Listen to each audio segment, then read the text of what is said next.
What's good, people? Thank you for tuning into Gen Workout YouTube channel from the mind of adapting millennials. This is hashtag Tonton Apa di Netflix podcast series. Listen it before you watch it. What we do here, basically, we review available movies in Netflix just for you. Bersama saya Jackson Lee Tibing dan sahabat saya, ya Sadiki Al-Jayid, ya Akhi Nugget. Dia mula dah. Assalamualaikum. Waalaikumsalam ya akhi. Ana hari ini kami hendak mengulas bab berkenaan cerita Laila Majnun, tuan-tuan dan puan-puan. Tuan-tuan dan puan-puan, kami rasa movie ni tak layak guna nama Laila Majnun. Kami nak semua rakyat tahu cerita Laila Majnun ni tak layak guna Laila Majnun. Awak jadi macam Perdana Menteri.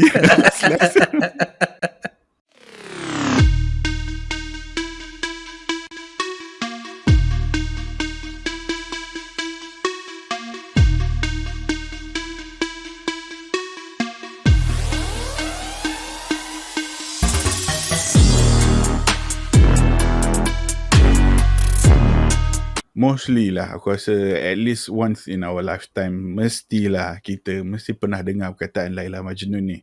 Betul tak? Betul. So it's a well-known or a popular literature lah. And the most popular one was the one composed by Nizami Ganjavi. It's a narrative poem. Dia banyak version Laila Majnun ni. Serius ratus, entah ribu. And most of them semua power. But not this movie. Not this movie. I know it's loosely based on the story of Laila Majnun itself, tapi it doesn't carry the essence whatsoever. So before I go further, let me take a step back, okay? Abang Nugget, what is your take on this movie? What's your first impression? Okay, kita macam Jackson Lee cakap tadi, cerita Laila Majnun ni kita dah dengar macam-macam jenis daripada literature yang bertulis, dan ada juga yang kita dengar daripada orang, dengar daripada cikgu dan sebagainya. Jadi bila kita tengok Laila Majnun ni punya movie, tajuk dia pun Laila Majnun, naturally kita akan expect cerita ni berkenaan dengan Laila Majnun. Tapi cerita Laila Majnun ni, hikayat Laila Majnun ni mempunyai makna yang lebih dalam dan lebih meluas. Dan kalau kita nak cerita panjang. Jadi bila kita nak tengok, bila tengok cerita ni, bila tengok Laila Majnun, shock. Kan rasa macam high expectation. Tapi bila tengok Allah. Tak apalah, itu je lah. Itu je lah kita nak cerita. So bila tengok cerita Laila Majnun tu, rasa macam tak mencapai apa yang saya expect. Apa yang aku expect tak mencapai. Especially, yalah, tak mencapai lah apa expectation tu. Senang cerita. Jackson Lee, gonna Lee? Aku rasa intro aku pun dah cakap aku memang kecewa lah. Tapi before kecewa ni sebab kita ada high expectation. This is my mistake. I shouldn't have. Tak juga mistake. Saya nak kata bila kita sebab Laila Majnun tau. Kan Laila Majnun. Tu lah. Sebut kalau dia guna nama Gudang Garam ke, kan? Gudang Garam. Ada contoh lah kan. Dia guna nama yang Betul. Tapi yalah, macam aku cuma nak cakap tadi, bila macam kau cakap, sebut je nama Laila Majnun, memang dah set high expectation. Lepas tu pula Reza tu, pelakon dia tu, Reza Rahadian, aku suka dia dan aku memang antara personal favourite agak banyak cerita dia. Macam dalam cerita apa tu, Tenggelam di Kapal Van Duyck. Yes. Dia jadi Uda. Itu satu. Lepas tu dalam cerita ada dengan Bunga Citra Lestari tu, itu pun best juga. Apa Boss, apa tajuk Boss? Boss. My Crazy Boss ke apa tajuk? Something like that. Itu comedy side of Reza Rahadian lah kan. Right, yes, exactly. And he's a good actor. So aku ada expectation tinggi. But macam kau cakap, tengok cerita tu disappointed. Kau Disappointed kau. Rasa macam jatuh di tipe tangga yang berat dia bertantan cewang lebih-lebih pula. Tapi why? Kenapa disappointed? Kenapa Jackson Lee? Nak cerita benda yang tak best ni, aku buka dengan benda yang best dulu lah kan. Cerita dulu apa yang best. Sugar coat dulu lah. Sugar coat dulu lah kan. Bukan lah nak sugar coat. Benda yang aku find aku rasa macam tak banyak, honestly aku cakap daripada awal tengok, tak banyak yang aku boleh appreciate, tapi adalah. The good part from this movie, first kali aku dah cakap Reza Rahadian, dia punya acting skill memang power. Kalau tengok cerita ni, kau boleh tengok effort dia untuk memorize dan bercakap dalam Azerbaijan. Bukan tu saja, bila dia cakap Indonesia, dia sebagai watak dia sebagai Samir yang Azerbaijan punya orang, tapi belajar bahasa Indonesia. So bila dia bercakap dalam bahasa Indonesia, dia ada buat dialect macam as if dia tu foreigner lah. Dan nampak sikit jadilah bagi aku. Dan lakonan dia baik, tapi still not enough lah untuk selahkan dia punya karakter. Sebab cerita tu yang suck. Boleh kata poor writing lah kan? Yes, poor writing. Poor writing. Itu satu yang bagus. Nombor 2 yang bagus, just dia punya view dengan dia punya tempat tu sendiri, tempat shooting tu sendiri. Nah, aku tak kata sinematografi dia lawa, no. Just the tempat, not even the production design. Just the tempat, not even the production. Betul. Kalau dia shoot tempat tu dekat tempat lain, maybe Azerbaijan is just a good place. Dia memang shoot kat sana kan. That's it. Itu yang best. Aku tak boleh nak fikir about other things yang aku boleh fikir best about this movie other than these two. Talking about this movie, kenapa aku kecewa sangat kan? First kali, aku tak nak sentuh in technical aspect lah, cinematography ke, I mean just a little bit lah, sentuh-sentuh sikit plot apa kan. Tapi the tema dia kat situ kan, it's supposed to be a strong woman, atau macam mana, it's supposed to be about love, a strong love between dia punya male character dengan women character lah. Tapi bila aku tengok cerita ni, aku tak dapat pun feeling tu. Aku tak rasa pun yang apa love yang strong antara Samir dengan Laila ni, seperti mana cerita Laila Majnun, antara si Laila dan juga Majnun ataupun Qais dalam another version of Laila Majnun yang betul, yang real, yang banyak lagi version-version yang lain yang lagi epic. Tak rasa pun that strong love between these two. Dan yang paling galak sekali ialah dia punya romanticization of an affair. Dia promote benda yang salah. Dia promote benda yang salah, benda yang unethical for me. Bottom line for me is that the girl is not loyal. Tapi dia baru fiancé, belum kahwin lagi. Dia first kali, before we go there lah, first kali dia tahu dia bukannya cintakan Ibnu Salam, orang yang dia supposed to get married. The portrayal of Laila is a strong woman. Daripada awal cerita lagi dia cakap Laila ni supposed to be a strong woman. Kenapa dia tak ada kata penolakan daripada awal? She's supposed to know herself well. Dia sepatutnya, bagi aku kau nak portray dia punya karakter, dia siap buat lagi si Laila ni pandai bersilat for whatever reason, I don't know why. Dia nak to portray Laila dalam cerita ni sebagai strong woman, tapi benda decision macam tu pun dia tak boleh, dia simply follow pressure daripada pakcik dia. Whatever man, if you are strong betul-betul kau tak nak, dan kau tak nak. Dia bukannya tak ada kerja, dia boleh cari duit sendiri, dia boleh sara mak dia sendiri. Dia tak ada any attempt untuk lari pun dalam cerita tu or lawan that. Maksud aku macam the plot was poorly draft bagi aku. Dia draft dia memang shallow gila dekat situ. Dia dah bagi kata putus dia. Sepatutnya you as a strong woman kan, dah bagi kata putus, bertunang. Bila kau dah terima bertunang tu, kau dah tak boleh lah. Kau dah tak boleh lah nak buka jalan untuk lelaki lain merapatkan diri dengan kau. So this is for me, this is something that doesn't really represent wanita Islam Indonesia lah. Tapi basically lah, put aside put aside kau punya belief in whatever religion ke apa, just you as a person, kau dah ada hubungan dengan seseorang, kau dah establish, dia yang cakap dia setuju untuk kahwin, and then they fall in love with another guy, Kan? she let herself open. That Basically alone is a jerk move. exactly. So it doesn't make sense dekat situ. Satu nak, bukan situ sajalah yang bagi aku flaw dia. Dia jatuh cinta dengan Samir after dia setuju dengan Ibn Salam. Okay, we way past that, okay. Kenapa satu first dia tak boleh nak confront Samir the truth? Lepas tu dia tak boleh nak bagi tahu first kat Samir dia dah ada tunang. Itu saja dah cukup lah untuk tutup pintu Samir, settle. So that part also very stupid for me. Kan? Dia macam ni tau. Omission of truth is a lie. That's right, exactly. Lepas tu dalam cerita ni adalah dia buat macam as if macam dia tak cintakan orang tu seperti mana dia cintakan Samir, whatever lah. That's, if you develop the story well, then I can agree. Tapi the story wasn't developed. Untuk aku rasa macam dia punya cinta dengan Samir tu agung.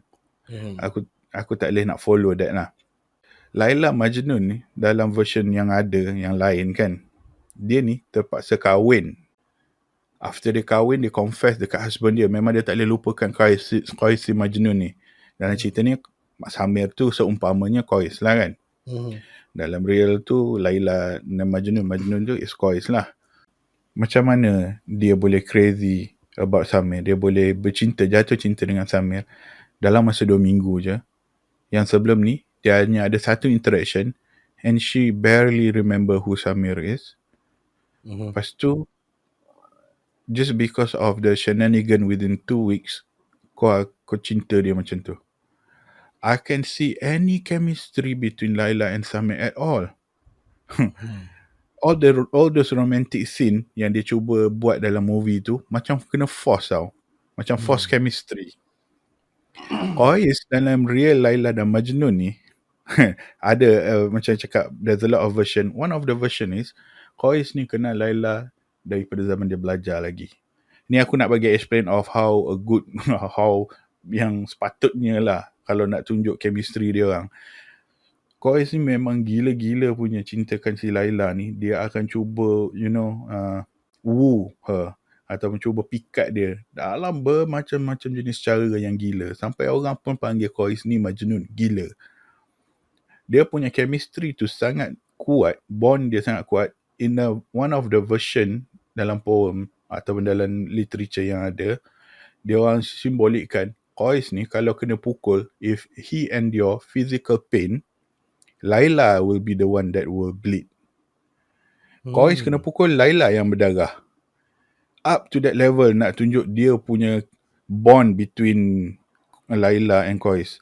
Dalam cerita Laila Majnun ni aku tak nampak langsung chemistry bond apa benda, tak ada langsung. Semua benda tu artificial gila. So how can you use Laila Majnun? Yeah. Baik kau pakai nama Siti Kasim dengan Abdul Salaman. Aku tak faham. Kenapa Siti Kasim? Tak, just nama lah kan. Nama. Tak ada kaitan dengan yang real hidup life. ataupun yang mati. Yang hidup ataupun tak ada. Lepas tu, talking about the script and the plot, beza lah. The script beza sangat. Dia punya apa orang kata linguistik language yang dia pakai, dia punya literature level yang dia pakai. Although there's a attempt lah dalam movie ni untuk quote beberapa bait-bait poem daripada Laila Majnun, penggunaannya pun tak kena bagi aku lah. Betul. Penggunaannya pun tak kena, tak rasa keagungan cinta antara dua orang tu. I know this is loosely based, tapi what's the point of using nama Laila Majnun if you cannot even relate to the story? Yes. Yang paling aku kecewa sekali lah, nama ni Laila Majnun, perkataan Majnun tu refer to the Qais yang gila. Qais yang gila. Kalau nak Nah, umpamakan dalam movie ni refer to Samir lah. Samir is the one that's gonna be gila.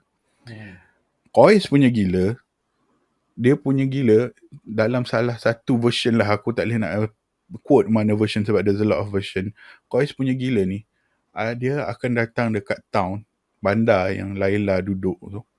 Dia akan visit the town, lepas tu dia akan kiss the wall, dia akan cium dinding sana, dia cium dinding sini. Bukan sebab dia sayang bandar tu, tapi sebab Laila yang duduk kat dalam bandar tu. Dia ada the poem dia ataupun dia punya bait dia dalam English, aku quote, I pass by this town, the town of Laila, and I kiss this wall and that wall. It's not the love of the town that have enraptured my heart, but of the one who dwells within this town. Tu dia. Situ sajalah, walaupun English dia punya level literature beza dengan skrip movie ni. So aku rasa the penggunaan nama Laila Majnun dalam movie ni tak layak langsung, tak capai target. Bagi aku it's just a tak tahu lah, dia lebih kepada misrepresentation pun ada juga. Dia lebih kepada orang bagi kau satu budget untuk buat movie, lepas tu kau buat movie yang macam tu je. Semata-mata nak pergi bercuti dekat Azerbaijan. Could be. And buat production sebab nak pergi Azerbaijan. Could be lah, I don't know. Macam Adam Sandler lah. Macam Adam Sandler punya style lah. Semua kebanyakan cerita dia yang Netflix bagi budget, dia bawa dia punya kru dengan dia punya cast pergi tempat yang percutian, lepas tu dia buat movie kat situ. At least Adam Sandler punya cerita best tak? Hit and miss lah ni. Hit and miss. But this one miss jauh gila lah. Cuma dia tak pakai nama epic yang power lah. Kan? Dia tak ada. Attempt dia ialah komedi. Yang ini macam attempt serious untuk represent satu movie, satu epic, satu hikayat yang power. Tapi fail. Aku punya kekecewaan tu, I mean like why I feel disappointed, basically because of all those points lah. Could be just me. Anyway, what about you? What's your take and what's your, your explanation? Why do you dislike the movie? Or if you like it, why you like it? Okay. Laila Majnun is a story yang membawa maksud yang lebih dalam, macam kita bincangkan tadi earlier on in the video. Dia ada maksud yang tersurat dan yang tersirat. Dan kalau kita baca dan kita kaji hikayat ni, dia ada, dan Nizam Ganjavi ni sendiri, dia ada membawa maksud dari aspek sufi tau. Bila kita banyak perkataan-perkataan yang digunakan dan ayat-ayat yang digunakan melambangkan sufi ni, kan, ilmu sufi ni. Tapi dalam cerita dalam Majnun ni, tahu nak kata, tak maksud tersirat syair tu tak digambarkan dengan baik ataupun tak digambarkan langsung dalam cerita ni. Tahu? Betul. Bila kita tengok balik, dia macam dia nak menunjukkan rasa cinta dia yang mendalam tau. Rasa cinta dia yang mendalam kepada penciptanya. Tapi dalam cerita ni tak ada. Tak ada pun bawa maksud yang itu. Bila kita kaji balik, bila kita compare pula dengan contohlah, kalau kita nak tengok daripada penghuraian aspek ni dalam cerita Laila Majnun yang 2 jam ni, compared to lagu Ramli Sarip, syair Laila Majnun yang 2 minit, lagu yang 2 minit tu lagi menghuraikan aspek sufi ni dengan lebih dalam dan lebih detail dan lebih tepat. Nampak tak comparison 2 minit dengan 2 jam tu? Kan? Jadi rasa macam, why? You have the platform, you have the budget, you have the freedom to do such things, to explain a very good aspect of the syair, of the poem, but you don't do so. Why? It's like a missed chance, a very big chance yang tak digunakan oleh production cerita ni tau. So aku rasa macam situ satu benda yang oh man, bila kita tengok cerita ni dia mula sampai habis, aku tunggu tau bila dia nak bawa maksud ni. Bila? Part mana? Sampai ke sudah? Tak ada. Jadi rasa macam rugilah. Tu satu kekecewaan yang rugi. Dari sudut yang kedua pula. Yang ini sama macam Jackson Lee cakap tadi lah. Netflix cerita ni produced by Netflix kan? Ke eksklusif to Netflix macam tu lah kan? Betul? Betul. So bila kita tengok balik, dia macam Netflix ni ada contractual agreement dengan producer dan directors ni. Mesti kena wujudkan satu karakter perempuan, a strong lead female character, tau. It's like Netflix trying to mind condition people of their type of strong woman. Kita dapat tengok dalam banyak movie, contoh macam cerita yang latest baru keluar, I Care A Lot, kan? Lepas tu banyak juga movie Hollywood lain, movie Netflix lain. Movie Hollywood lain kita dapat tengok Ocean's 8. Yang Netflix pula macam cerita apa namanya, cerita lawyer yang tu, How to Get Away with Murder, kan? Itu satu series yang strong female character and everything. Jadi so Laila is supposed to be that type of character, tau, yang strong woman ni. And dia punya karakter ni try to break the society punya mold and be more independent, be more against the norm, fight injustice and everything, kan? But again, like many other Netflix strong woman characters ni, she turns out to be how do I say this nicely? She turns out to be a horrible person, tau, who broke her promise to her fiancé. Yes. That's how I see it lah. It's just that the movie tried to persuade us to sympathize with her, tau, Yes. while she demonstrated the characteristic of a strong woman ni. Tapi no, I don't get the idea dan tak sampai kepada aku. Aku nampak cerita ni macam what Laila represents is the characteristic of a textbook jerk. Exactly. But then again, what are the example of good strong woman character in movies? Good strong woman character in movies. Okay, yang latest aku tengok ialah I Care A Lot. I Care A Lot textbook jerk juga. Narcissist jerk. Tapi dalam marah pula. Satu contoh yang aku rasa good example of a strong woman character, strong female character yang baik, yang good representation of the idea is dalam cerita Chess tu apa nama? Queen's Gambit. The Queen's Gambit. The Queen's Gambit pun dia ada setup yang sama. Dia dalam satu society yang yang do injustice kepada woman, yang woman tak ada say dalam the society, dalam anything, kan. Dan dia fight against the situation. Lepas tu dia yelah banyaklah challenges dia. Dan dia buat semua tu without being a jerk, without being a narcissistic person. Aku nak cakap perkataan ni aku tak boleh cakap, tapi aku just cakap narcissistic person lah. So that's how I think a strong female character should be portrayed in movies. Bukan macam dalam ni, bukan dalam I Care A Lot, tapi maybe dalam writing juga, I don't know. Tapi adakah Laila dalam The Syair ataupun dalam The Epic seorang yang macam ni? Aku rasa tak. No, definitely tak sama langsung. For me, movie ni, apa yang Laila tu buat, basically lah, this movie goes against everything Laila Majnun punya cerita. Dan kalau dia nak represent the character of a strong woman, pun aku rasa dia tak berjaya. Yes, kan? I know. It's an adaptation. Kau boleh buat twist suka hati kau. Betul, literary license lah kan. Yeah. Tapi there's a version out there yang mana end up Laila kahwin with an arranged marriage, kahwin arrange, and then dia kahwin dengan Mamat ni. Dia tak boleh lupakan Majnun jadi gila, dia heartbroken, mati. Macam tu. Ada yang version this one is, I think is popular dekat tak silap aku India kot, yang actually sebelum dua orang ni mati, dia orang sempat bersama dan dikuburkan bersama. Dia macam ni lah, Romeo and Juliet version Middle Yes. East kan.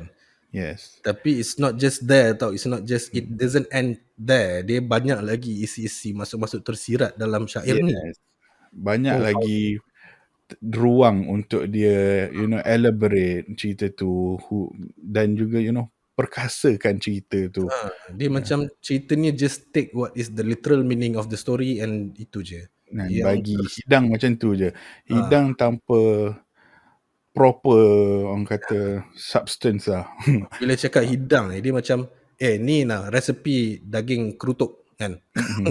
Dia buat dalam keadaan yang marah dan kelang kabut, lepas tu dia hidang sebab dia nak pergi kerja. Macam tu lah. Macam tu lah. Aku rasa macam, aduh. Tak ada rasa, tasteless lah. Ni kalau Gordon Ramsay makan ni memang kena teruk lah. Betul lah. Tapi I like, you mentioned just now, it's like an Eastern version of Romeo and Juliet. Matter of fact, Lord Byron once said that this is like another version of Romeo and Juliet, but Eastern punya version. So, and aku nak add sikit sebenarnya tadi dekat part yang kau kata berkenaan dengan daripada Laila Majnun punya literature in Sufi punya point of view. Masa kau cakap dia tak ada nak cuba untuk letakkan that apa element inside this movie kan. Dia basically senang cerita, tersurat cinta si Majnun dekat si Laila, tersirat cinta si Majnun dekat to the one lah. To God. Betul. Movie ni yang tersurat pun dah fail lah. Itulah. Yang tersurat pun dah fail lah. Apa yang tak tersirat lagi kan? lah fail. Lagilah. Kalau ada pun attempt tu, aku rasa memang tak subtle langsung, tak ada value yang sepatutnya ada lah kat situ. Dia ada cuba masa dia cakap syair dekat tingkap tu, tapi terlalu tiada penghalang antara kita tu. Kau dan aku tiada penghalang, kau dan aku tiada terpisah kan, macam tu lah. Tapi tak sampai. Tak sampai.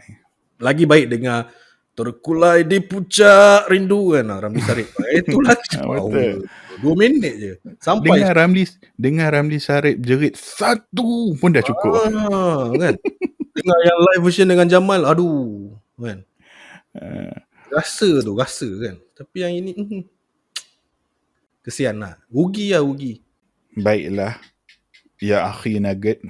Ya akhi lah. So I think it's not gonna be any more elaboration other than kita punya frustration, and we are almost, I think, just too frustrated with this movie. Aku just gonna try to, not to give, aku tak nak jadi seorang yang banyak sangat negatif bila review movie.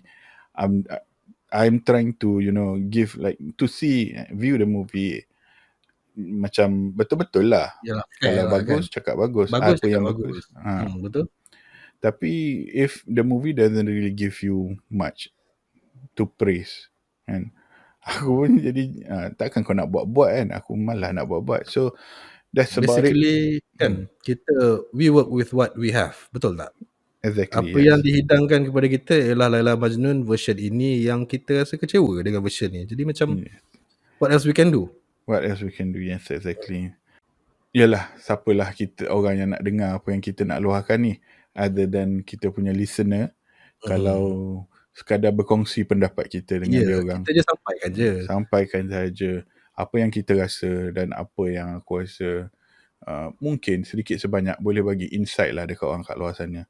Mungkin ada orang yang tengok cerita Laila Majnun ni, dia tak tahu pun Laila Majnun original macam mana. Mungkin ada yang enjoy. Tapi yelah, for someone yang aku rasa bit tipu lah kalau tak pernah dengar kan Laila Majnun. Mungkin lah ada lah. Tapi kalau tak pernah dengar, then dia kena dengar. Worth to mention. They're worth to mention about the story lah. Anyway, we are almost towards the end. So I'm just gonna give up my ratings. My ratings for this movie, aku bagi 6.2 lah. 6.2 itu pun sebab ada Reza yang pandai berlakon dan tempat tu cantik. Dan mungkin sebab ada perkataan Laila Majnun kot. That's my rating. I cannot give more than that. Sorry lah. Dia punya director Monty Tiwa, sorry. I don't know your movie, other movies as well, but aku tengok cerita ni dan aku tak rasa impressed lah. What about you? So, yours? Okay, to be honest and to be fair, aku cuba bagi mana yang bagus tu, aku bagi rating yang bagus. Mana aspek yang tak bagus tu, aku letak rating yang rendah. So, tak adalah nak criticize cerita ni, nak downkan cerita ni. But, the best that I can give is 6. 6. Even worse than me. I thought aku yang jahat kat sini. Sebab apa?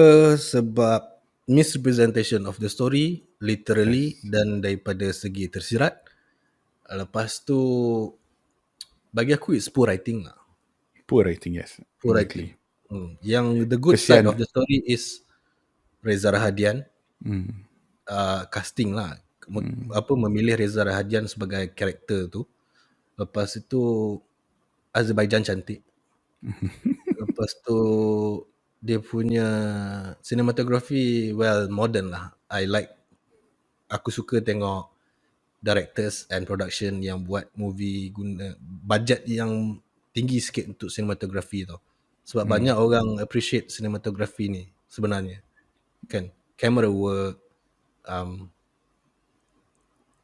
setting, banyak lah. Jadi kita credit where credit is due, cinematography dia not bad. Tapi cerita dia overall 6 at most. Sorry.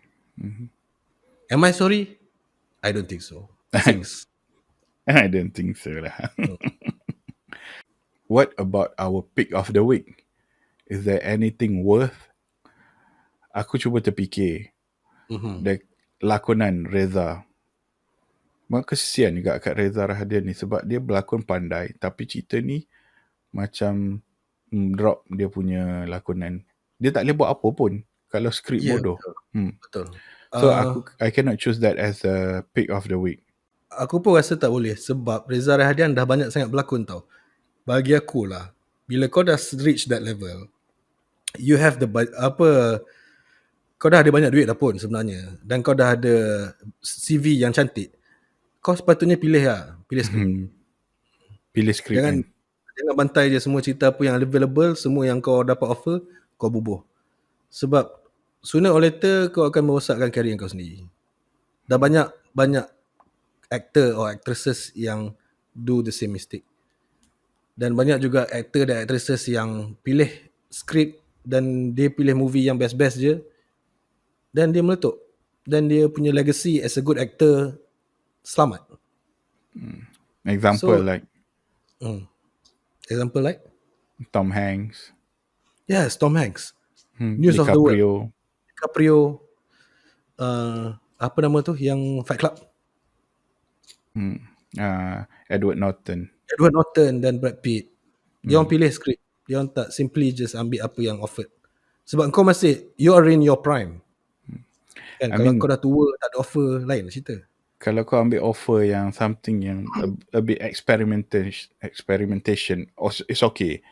And it's turned out to be fail. Tapi kau experiment. Tapi ini just something yang kau baca skrip pun you can guess kind of movie this is kan. So safe to say we don't have a pick of the week for this movie. Yalah. None get pick. Sebab tak banyak yang baik dan kita susah nak pilih. So sorry. Alright, so I think we are about the end. So if you guys still with us, dengar apa aku marah daripada awal sampai akhir, thank you so much. If you guys still listening, you know there's a end card aku ada tambah. Just check out our other videos ada, and you hit the subscribe button and then ring the bell button to get notification. And if you like the video, if you like what we do, just simply click like, and if you don't mind, share it with your friends. Maybe they too will like our videos and our venture. So why not? And Yes, if you do that, I exactly. thank you very, very much because yeah, we support each other. Means a lot to us. Means a lot to us. And by that, I think we're ending this video. Thank you so much for listening. Until next time, see you guys. Take care. Bye bye. Bye bye.